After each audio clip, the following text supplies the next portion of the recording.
ఇటు లగచర్ల దాడి కేసులో కుట్ర కోణం ఉందని భావిస్తున్నారు కాబట్టి దీనిపై ఉన్నత స్థాయి దర్యాప్తు చేస్తున్నారు.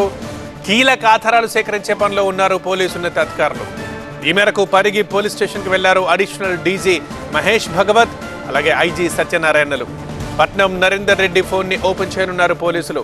దాడి వెనక ఉన్న కుట్రపై విచారణ చేపట్టనుంది ఉన్నత స్థాయి బృందం. లగచర్ల ఘటనలో మొత్తం 3 కేసులు నమోదు చేసి ఇప్పటివరకు 21 మందిని అరెస్ట్ చేశారు. 47 మంది నిందితుల్ని గుర్తించామన్నారు ఐజీ సత్యనారాయణ. A1 పట్నం నరేందర్ రెడ్డితో పాటు విశాల్, మహేష్, రమేష్, సాయిలని రిమాండ్కి తరలించారు. మహేష్, సురేష్ రాజు కలిసి కలెక్టర్ని ట్రాప్ చేశారన్నారు ఐజీ. పక్క ప్లాన్ ప్రకారమే కుట్ర చేసి దాడి చేసినట్టు వెల్లడించారు. మరోవైపు లగచర్ల దాడి కేసు విచారణలో సంచలన అంశాలు బయటకు వస్తున్నాయి. ప్రభుత్వ నోటిఫికేషన్లో భోగమోని సురేష్కు సంబంధించి ఎలాంటి భూమి లేదని తేల్చారు పోలీసులు. 42 మంది నిందితుల్లో 19 మందికి అసలు భూమే లేదని ఐజీ నివేదిక ఇచ్చారు. దీంతో సురేష్, పట్నం నరేందర్ రెడ్డికి ఎవరి నుంచి ఆదేశాలు వచ్చాయో తేల్చే పనిలో పడ్డారు పోలీసులు.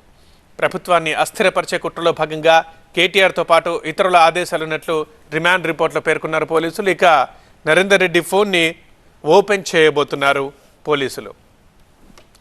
బ్యూరో చీఫ్ విజయ్ని అడిగి మరిన్ని వివరాలు తెలుసుకుందాం. విజయ్, అప్డేట్స్ ఏంటి?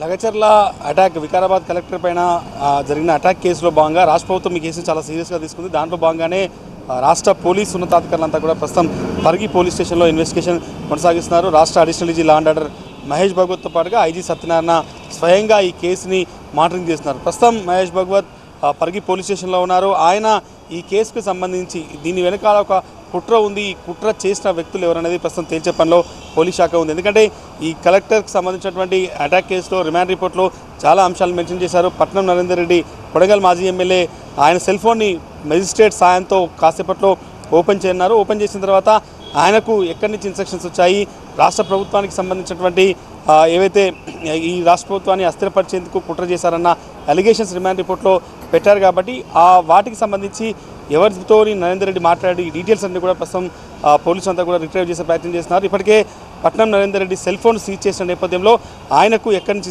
ఇన్స్ట్రక్షన్స్ వచ్చాయన్నది ప్రస్తుతం పోలీసులంతా కూడా ఈ క్లియర్ కట్గా ఎవిడెన్సెస్ అన్ని కూడా చేపట్టే పనిలో ఉన్నారు.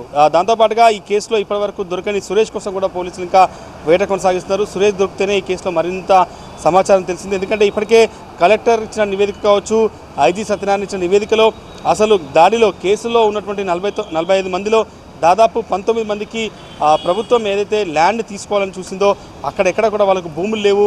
ప్రభుత్వం అక్వైర్ చేయాలనుకున్నటువంటి ప్లేసెస్లో ఎక్కడ కూడా వాళ్ళ ల్యాండ్ లేదు, కావాలని వచ్చి గొడవ చేశారన్నట్టుగా ఇప్పటికే కలెక్టర్తో పాటుగా ఐజీ కూడా నివేదిక ఇచ్చిన నేపథ్యంలో ఈ మొత్తం వ్యవహారం వెనకాల ఉన్నటువంటి ఒక కుట్ర ఉందనేది పోలీస్ శాఖ మొదటి నుంచి చెప్తుంది.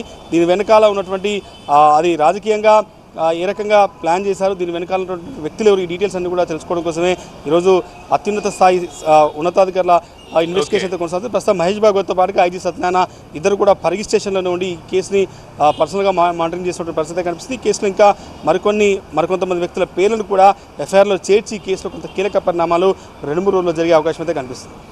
రైట్ విజయ్.